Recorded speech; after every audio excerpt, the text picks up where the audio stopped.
Inter Milan versus AC Milan ball knowledge test. Let's go. First up, we got Zanetti versus Maldini. I mean, Zanetti was one of the very best again. Very steady, could play a number of positions. So could Maldini. But Maldini is the very best defender of all time, in my opinion. So we're taking Maldini. First blood AC, moving on. Sneijder versus Kaka again. A lot of people say Sneijder got robbed for his Ballon d'Or. He didn't. He just didn't. He wasn't the best player in the world at any point of his career. I know people will say, like, the finals he reached, they won the treble. But that doesn't make you the best player in the world. That means you're part of the best team in the world. And Kaka was one of the very best. I know his pomp wasn't as long as it should be. But until recently, like, the players like Ronaldinho, like Zidane, like, they didn't have absolutely outstanding year after year after year like Ronaldo and Messi have. Like, they loved based on, like, a very relatively short period of the pomp, the prime. And Kaka was outstanding. I'm taking Kaka all day long. Eto'o against Shevchenko. I don't like this one because Eto'o, I really like him. But looking back, Shevchenko was fucking phenomenal. Shevchenko, he wins. Maicon versus Cafu, it's quite straightforward. I think Maicon was a little bit overrated, if I'm honest. Not that he wasn't great, of course he was great, but Cafu, that's a silly one for me. Lucio against Nesta again. It's just a shame that he's up against Nesta because he couldn't lace his boots. Nesta, one of the very, very best of all time.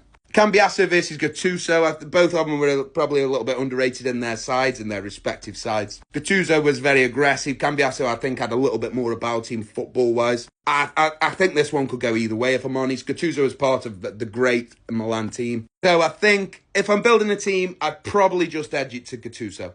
Moving on, Vieri was absolutely phenomenal as well. What a name. I haven't heard that name in ages. Reminds me of like the late 90s, the early 2000s on FIFA, where he was rated probably like 97, something ridiculous. He was outstanding, Vieri. But I think Zlatan, when you put everything into consideration, I think Zlatan wins. The goals, the longevity, the different leagues, the titles won.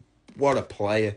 Milito versus Inzaghi. I think if this was prime, though, Milito, was it 2010 when they won the treble? He was absolutely pivotal, instrumental in that Inter Milan team. Inzaghi, again, Mr. Reliable, absolute poacher, scores goals. Again, I think this is a little bit of a struggle because he wasn't... I don't really think of Inzaghi as like the crown in the AC Milan duel. That was more like a Sheva to me. So I think I'm edging it Milito based off his very short absolute prime. Even though he had a good career, like his absolute prime at the top was a little bit short, but it was higher for me. Stankovic against Clarence Seedorf. I mean, Stankovic, again, another name I haven't heard in years. Really good, solid footballer, but Clarence Seedorf was something else. I mean, you look at him in charity games now, he's probably about 85 years old. I know he's not that old. But, I mean, he's just head and shoulders above everyone. He's got techers for days. And the last one, Julio Cesar versus Dida. I mean, it's got to be that, man. It's got to be. Although, I don't think either of them were, like, the best keepers of all time. They were just steady Eddies for me. There we go. If you disagree with Eddie on boys, leave them in the comments, let me know, and drop me a follow if you want to see more.